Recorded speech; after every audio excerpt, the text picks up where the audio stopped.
Hola y Dios le bendiga. Una vez más, esto es el pastor Curtis Sharp y soy pastor de la Iglesia Sion. Y esta es una exhortación para la Iglesia Sion. Sin embargo, yo sé que muchas personas van a estar viendo esta palabra. Entonces, bienvenidos a escuchar esta exhortación también.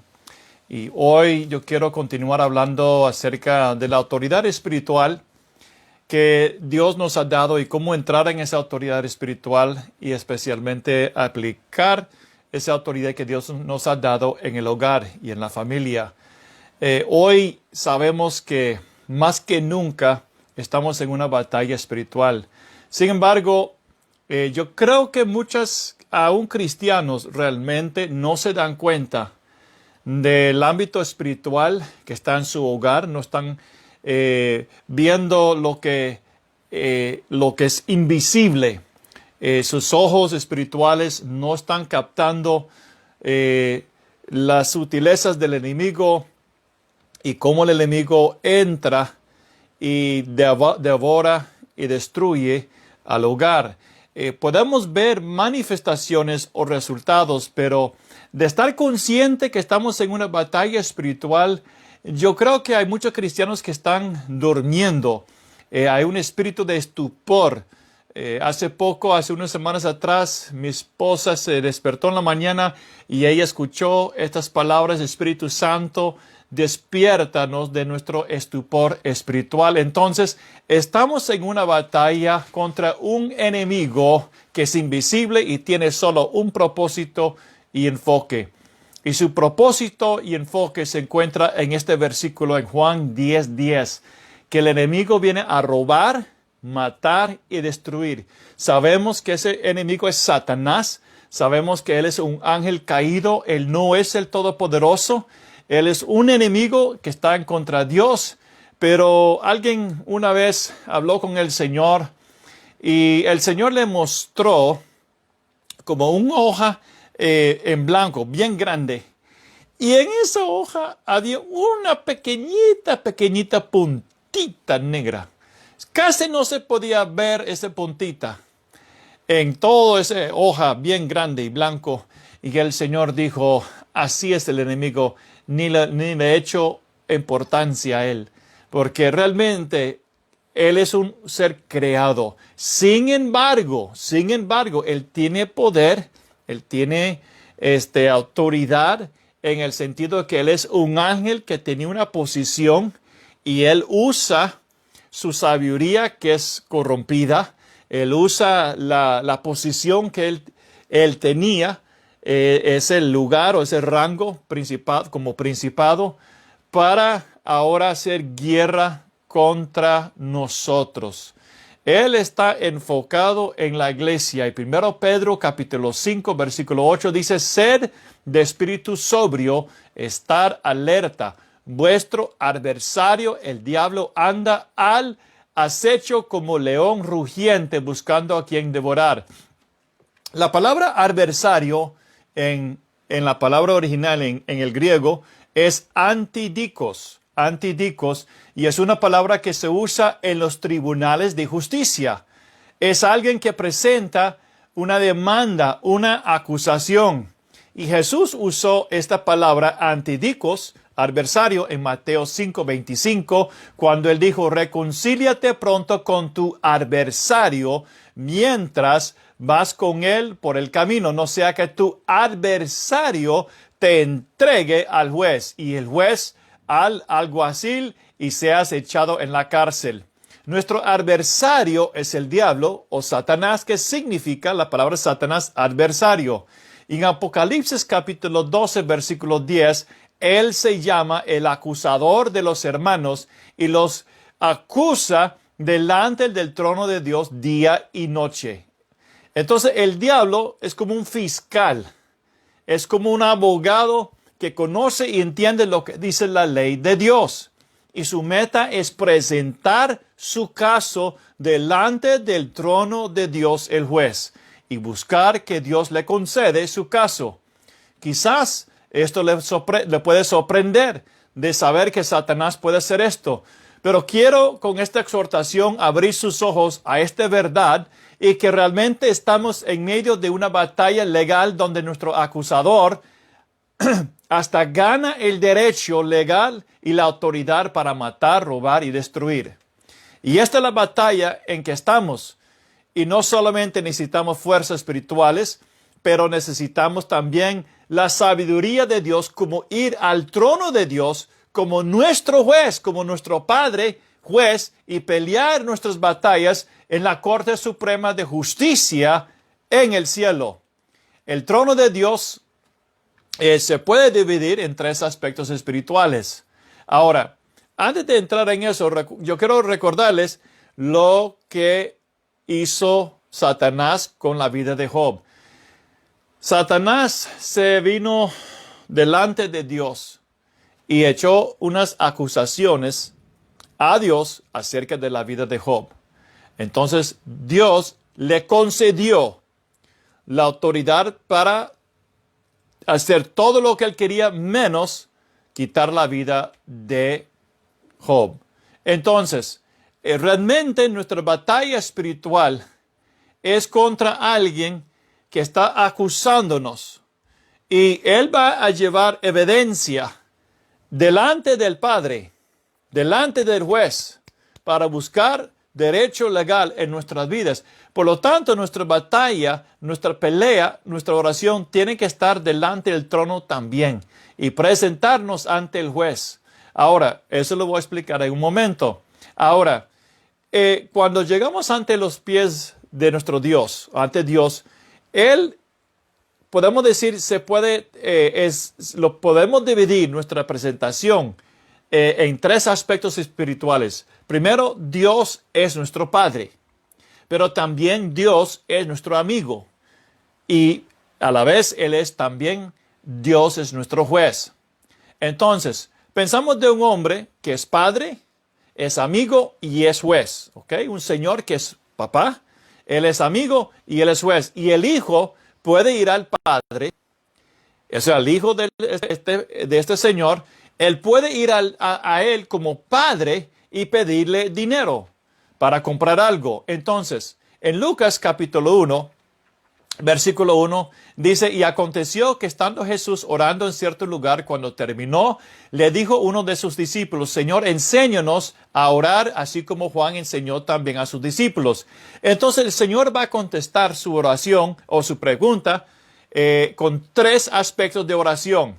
Entonces el primero es decir, cuando oréis, decir, Padre, santificado sea tu nombre. Venga tu reino, danos hoy el pan nuestro de cada día. Entonces Dios es como Padre, Él es nuestro Padre. Entonces Jesús está diciendo a presentar sus necesidades ante el Padre. El Padre nos cuida, Él provee, Él nos consuela a su familia. Entonces podemos acercarnos a Él como Padre para conseguir nuestras necesidades y conseguir consolación y ayuda. Pero también el Hijo puede interceder delante de su Padre como amigo por otro amigo.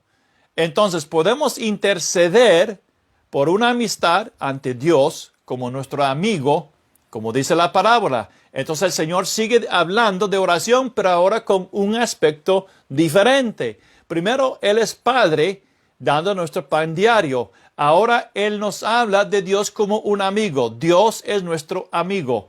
Entonces, en versículo 5 dice, también les dijo, supongamos que uno de vosotros tiene un amigo y va a él a medianoche y le dice, amigo, préstame 3 panes. Porque un amigo mío ha llegado de viaje a mi casa y no tengo nada que ofrecerle. Como amigo, Dios es nuestro amigo y presentamos nuestras necesidades a Él como amigo para nuestros amigos. Y esto se llama intercesión. Presentar las necesidades de otros a Dios como nuestro amigo para nuestro amigo o por nuestro amigo. Y esto es lo que hizo Abraham con Lot. Abraham intercedió por Lot. Adán intercedió por Sodoma y Gomorra. Él acercó a Dios como amigo.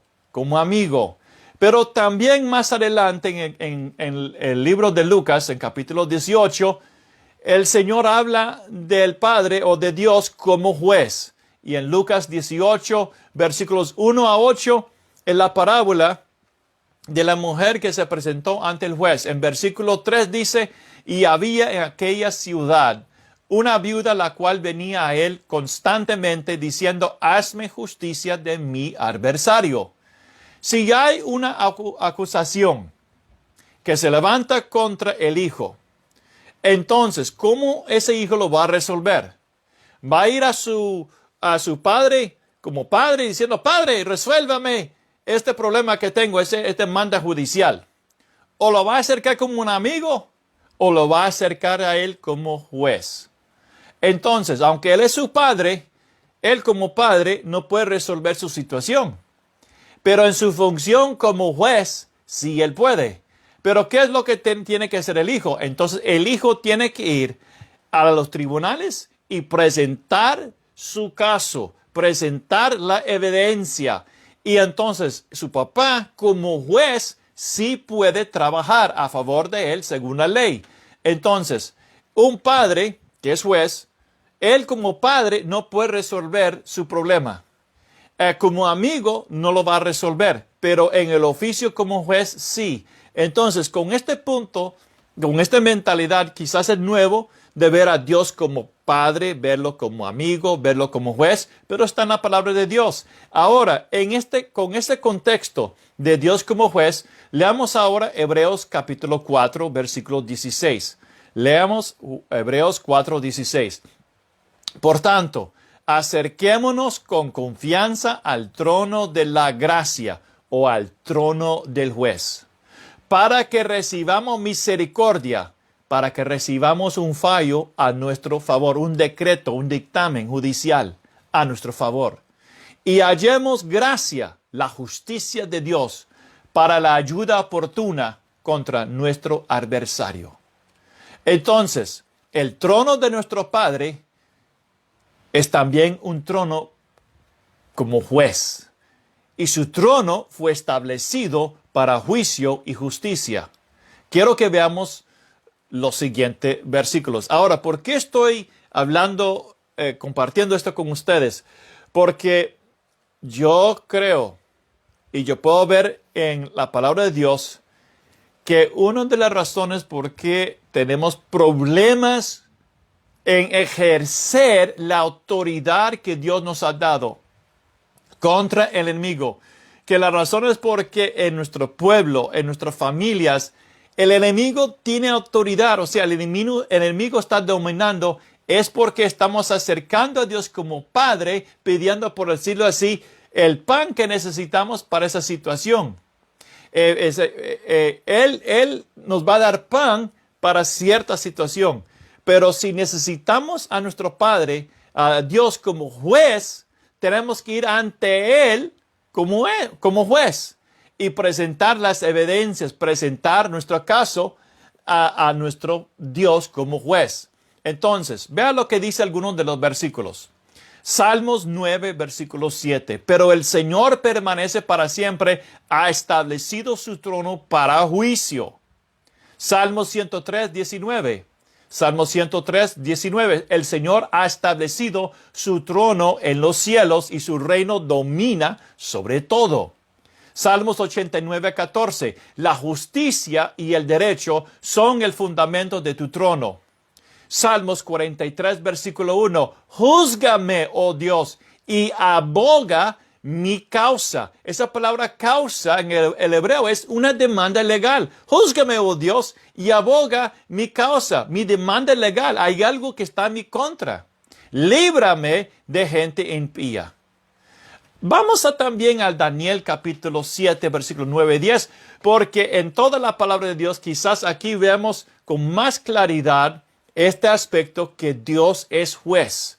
En Daniel 7, 9 al 10 dice, seguí mirando hasta que se establecieron tronos y el anciano de días se sentó. Eso es el Padre, el juez. Su vestidura era blanca como la nieve y el cabello de su cabeza como lana pura. Su trono llamas de fuego y sus ruedas fuego abrasador. Un río de fuego corría saliendo delante de él. Miles de millares le servían. Y miríadas de miriadas estaban en pie delante de él. El tribunal se sentó y se abrieron los libros. ¿Cuál libros? ¿Cuál libros? Son los libros de evidencia, libros de casos. El anciano de días es el juez. Y este es el Tribunal Suprema de Justicia en el cielo. ¿Sabes que todos los tribunales aquí en la tierra es solo una representación del tribunal celestial que hay en el cielo? Y hay personas que han ido al cielo y han visto esto. El Señor lo ha llevado y ellos han visto el Tribunal Suprema de Justicia en el cielo. Entonces, los libros son los casos, la evidencia que se presenta. De hecho, en Génesis 18:25, Dios es llamado el juez de toda la tierra. Entonces, regresando al punto de Job, ¿recuerda al principio? ¿Y por qué le estoy diciendo a estos padres? Porque quizás ustedes como padres se sienten impotentes, o sea, se sienten débiles, se sienten que no tiene cómo a reaccionar con los problemas que usted sabe que está ahí en sus hijos. O que está sucediendo, pero no sabes cómo pelear, no sabes cómo batallar. Bueno, el propósito de esta exhortación es ayudarle a orar con sabiduría, orar con precisión, con exactitud y orar con confianza. ¿Por qué?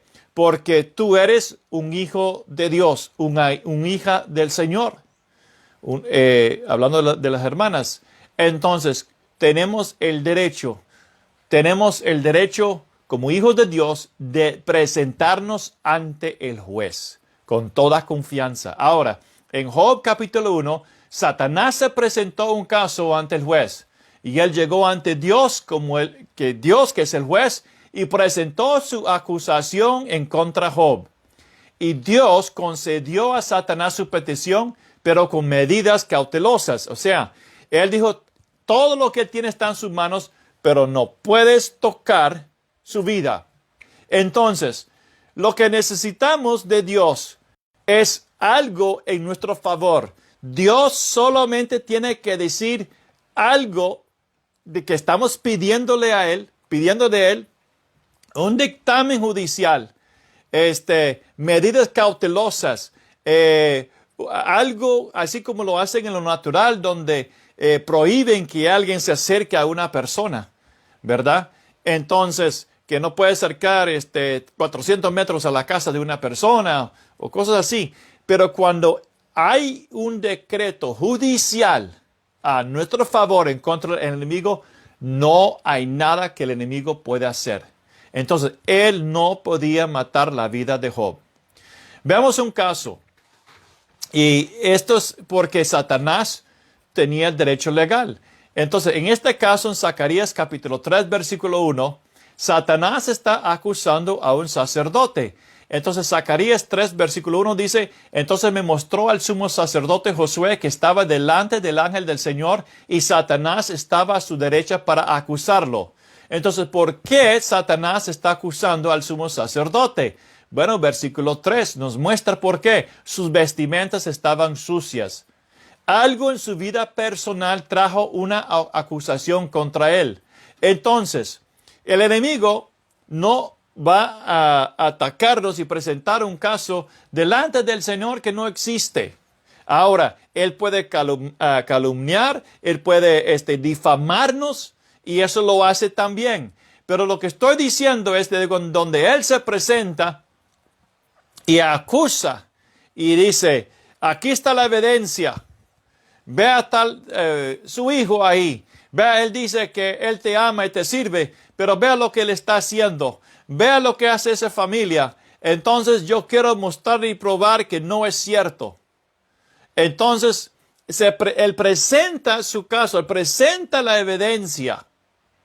¿Y qué es lo que tenemos que hacer nosotros?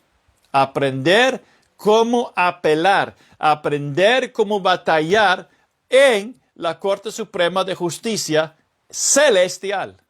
Quiero usar otros ejemplos para que veamos. El libro de Esdras. Es un libro escrito en el tiempo de la restauración de Israel después de su cautiverio.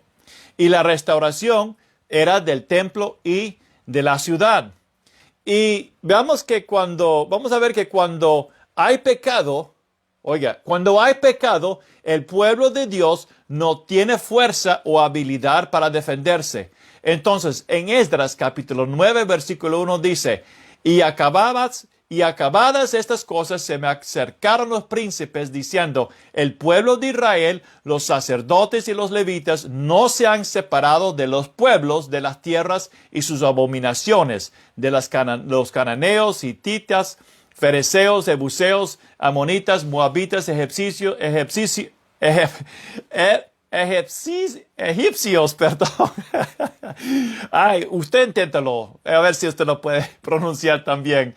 Egipcios y amoreos. Versículo 2. Sino que han tomado mujeres de entre las hijas de ellos, para sí y para sus hijos, y el linaje santo se ha mezclado con los pueblos de las tierras. Es más, las manos de los príncipes y de los gobernantes ha sido la primera en cometer esta infidelidad. Y luego en versículo 15 dice Esdras, oh Señor, Dios de Israel, tú eres justo, porque hemos quedado un remanente que ha escapado como en este día. He aquí estamos delante de ti en nuestra culpa, porque nadie puede estar delante de ti a causa de esto. En otras palabras, ellos no tenían cómo presentarse en contra del enemigo por sus pecados, y no iban a poder recibir un fallo a favor de Dios, del juez, en esa condición. El enemigo tenía derecho legal, es decir, vamos a perder el fallo, vamos a perder el caso a menos que haya arrepentimiento y conversión. Y entonces en capítulo 10, versículo 1, dice, mientras Esdras oraba y hacía confesión. Vea, ahí está la clave. Oración, confesión, llorando y postrándose delante de la casa de Dios, una gran asamblea de Israel, hombres, mujeres y niños, se juntó a él y el pueblo lloraba amargamente. ¿Por qué? ¿Por qué lloraban? Porque ellos no podían tener la defensa del Señor. El Señor estaba a favor de ellos, pero legalmente Dios no podía defenderlos. ¿Por qué? Porque ellos estaban violando su ley. Versículo 2 dice que Secanías, el hijo de Jehiel, uno de los hijos de Elam, respondió y dijo a Esdras, hemos sido infieles a nuestro Dios. Aquí viene la confesión. Y nos hemos casado con mujeres extranjeras de los pueblos de esta tierra, pero todavía hay esperanza para Israel a pesar de esto. Y siempre hay esperanza cuando hay arrepentimiento. Recuerda que Nínive iba a recibir juicio de Dios, pero ellos se arrepintieron y Dios no trajo juicio. Esdras 10:3 dice, hagamos ahora un pacto con nuestro Dios de despedir a todas las mujeres y a sus hijos conforme al consejo de mi Señor y de los que tiemblan ante el mandamiento de nuestro Dios y que se ha hecho conforme a la ley. Todo lo que Dios hace es conforme a la ley. ¿Cómo puede juzgar un juez? ¿Por capricho? ¿Por emociones? ¿Por sus sentimientos? ¿Por lo que vio en la prensa? No. Él tiene que juzgar según la Constitución, conforme a la Constitución, conforme a las leyes que están establecidas para gobernar el pueblo o una nación. Entonces, cuando violamos las leyes espirituales de Dios, las leyes que Él estableció, porque hay un enemigo, y las leyes de Dios son dadas para protegernos de nuestro adversario. Entonces, cuando esas leyes se violan, el enemigo tiene derecho legal para acusar, atacar, robar y matar.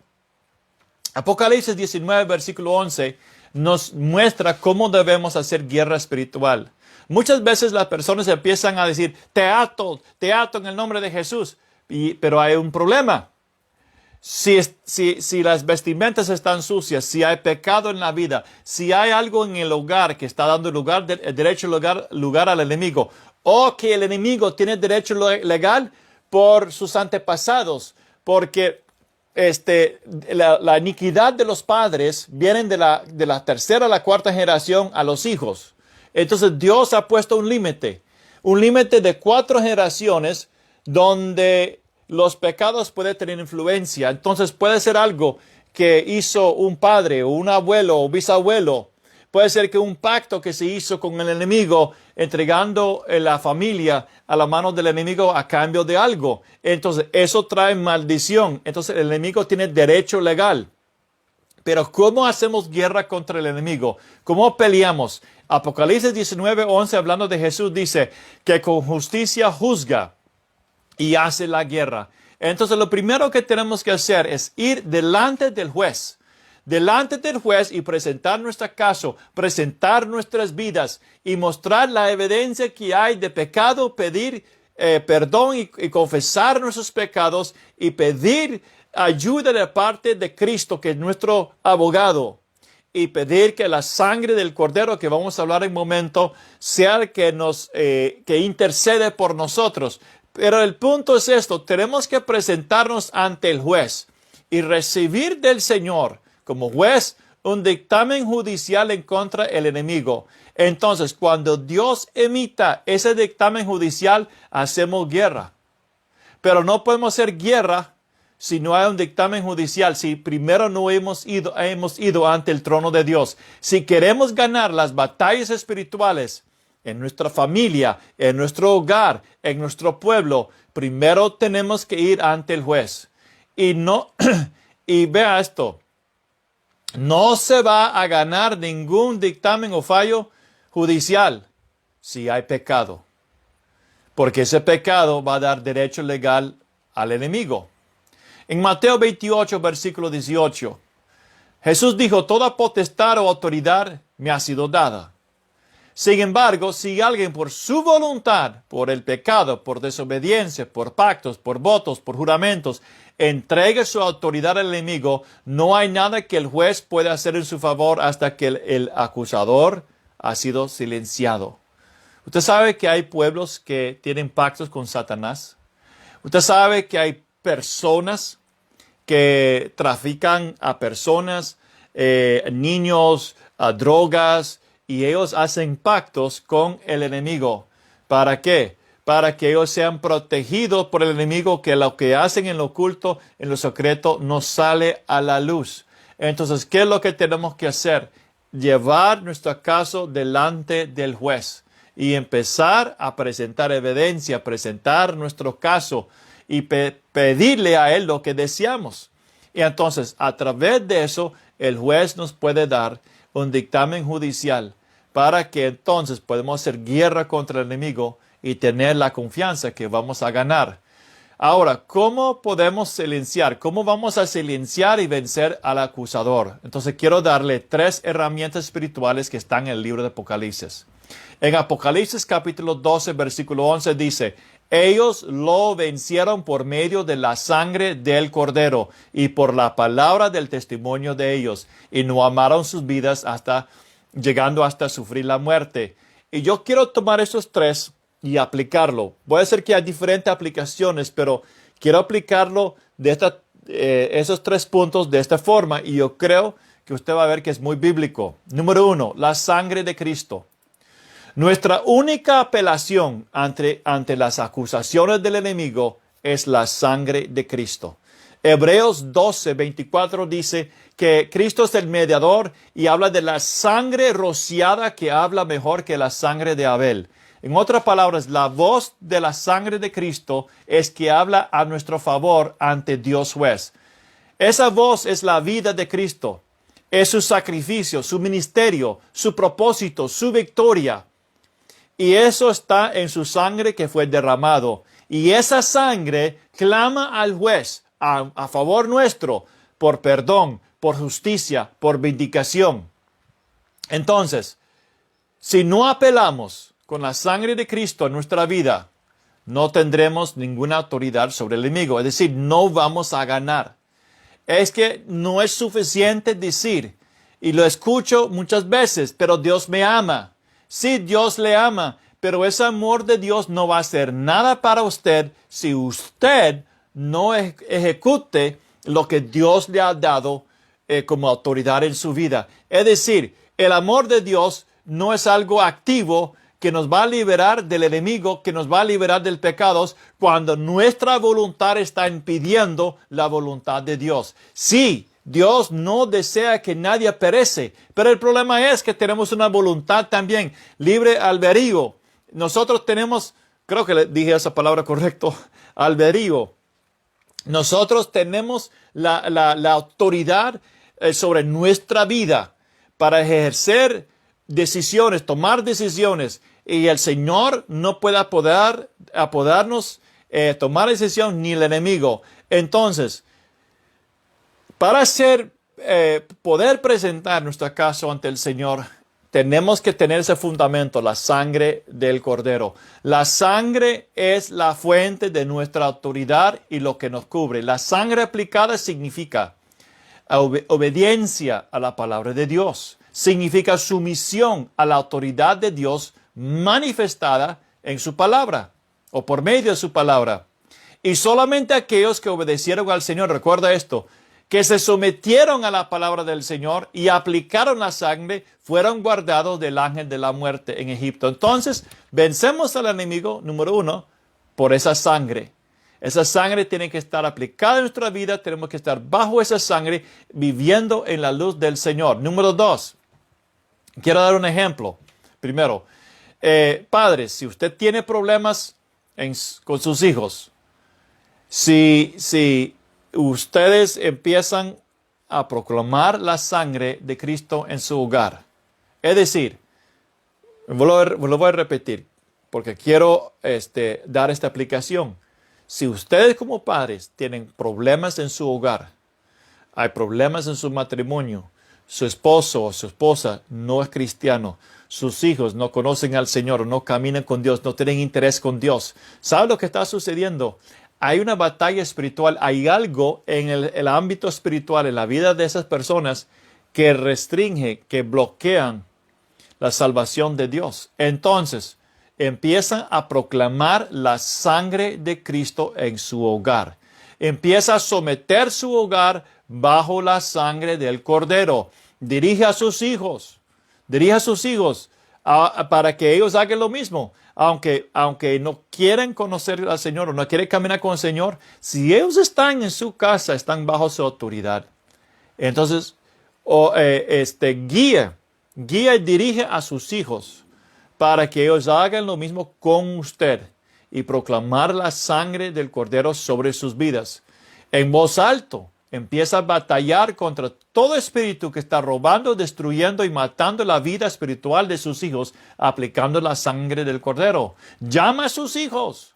Dile, salga, deja ese celular, apaga esa televisión. Venga, siéntese aquí. Voy a orar por usted. Ponga sus manos sobre sus hijos. Empiezan a orar y declarar la sangre del Cordero sobre sus vidas contra todo espíritu y autoridad diabólico que el enemigo tiene. Y ore contra ese espíritu del mundo en sus vidas. Y usa la sangre del Cordero como herramienta contra el enemigo. ¿Ok? Primero, número 1. Número 2, nuestro testimonio. La palabra testimonio en el griego es evidencia dada. Evidencia judicial. Es la evidencia, el testimonio que se presenta ante un juez. Y cuando se habla de testimonio, estamos hablando de nuestro comportamiento, nuestro hablar, nuestra vida espiritual, lo que hemos hecho. Ahora, ¿qué evidencia de una vida cristiana, de un hijo de Dios tenemos para presentarnos ante el Señor? Muchas personas quizás no tienen un testimonio. Entonces, ¿qué es lo que tienen que hacer? Regresar a punto número 1. Entonces, tienen que empezar a tener un testimonio y presentar su vida ante el Señor como evidencia. La sangre está aplicada. ¿Cuál es la evidencia que tengo en mi vida? Que estoy buscando primeramente el reino de Dios. ¿Cuál es la evidencia que usted puede presentar ante el juez? Amén. En Juan 14, versículo 30, dice, el testimonio, hablando de Jesús, el testimonio de Jesús fue esto: el enemigo viene, pero en mí nada tiene. Toda su vida estaba cerrada al enemigo. Toda su vida cerrada. Entonces, este es el testimonio que queremos presentar ante Dios para nuestro hogar. Si no tenemos ese testimonio, empieza a pelear por medio de la sangre del Cordero. Efesios capítulo 4, 27 dice, no des lugar al enemigo.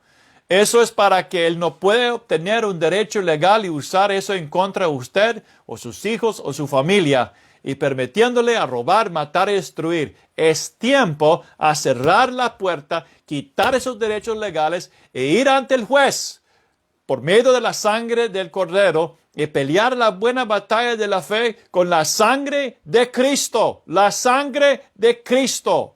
Proclámalo, decrétalo sobre su vida, aplícalo en su vida y que esa sangre sea parte de su vida cada día. De lavar y limpiar y venir en contra las ataduras espirituales, el ámbito espiritual sobre sus hijos, en su hogar. Hágalo y ponga su confianza en el poder de la sangre del Cordero y vas a ver cambios en su vida y en su hogar. Y número 3, no amaron sus almas aún hasta la muerte. Lo que nos cuesta es morir. Y a veces nuestras opiniones, los razonamientos, los hábitos, etcétera, son como un becerro de oro. Un becerro de oro. Es precioso. Y así como el pueblo de Israel no quiso soltarse de sus ídolos, de la misma manera, hay ídolos en hijos, en el hogar, que no permiten que la autoridad de Dios tenga su lugar. Y por eso no hay poder para tener victoria sobre Satanás.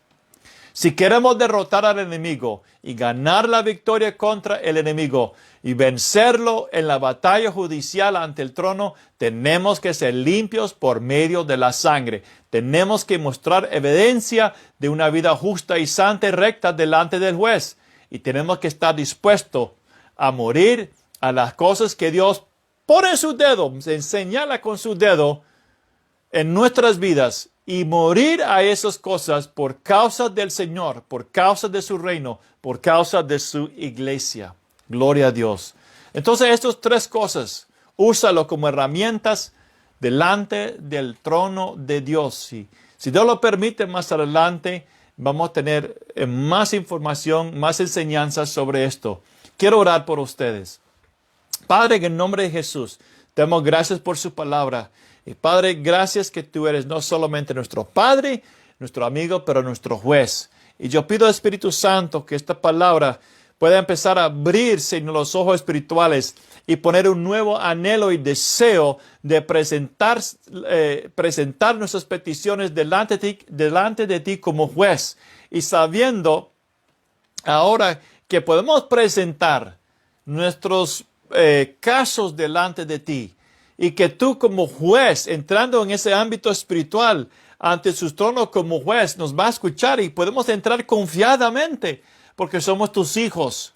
Y queremos, Señor, pedir que esta palabra, quiero pedir, Señor, que esta palabra sea como la levadura que va iluminando, Señor, y que es una pequeña parte, Señor, de su palabra, pero que sea como una semilla que empieza a germinar y crecer en la vida de los que escuchan esto y que venga revelación sobre esta palabra y palabras que vienen de ti especialmente para cada caso o situación, en cada vida, en cada hogar, en cada pueblo, en el nombre de Cristo Jesús. Y vamos a ver, Señor, su gloria, porque su palabra va a salir y no va a regresar vacío, Señor.